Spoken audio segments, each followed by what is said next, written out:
How to fix Redmi Note 13 Wi-Fi calling not working. So let's start the video. First of all, restart your device.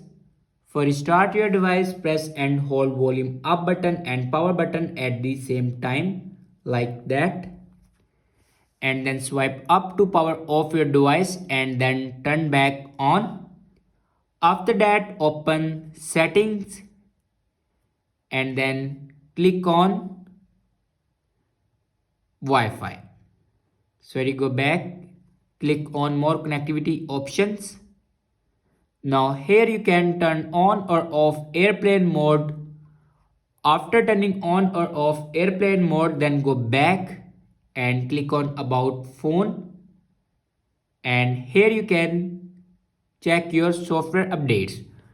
After checking your software updates, then go back and click on factory reset. Now here you can do your factory reset. After factory reset, your problem will be fixed. I hope this video is helpful for you. Thanks for watching.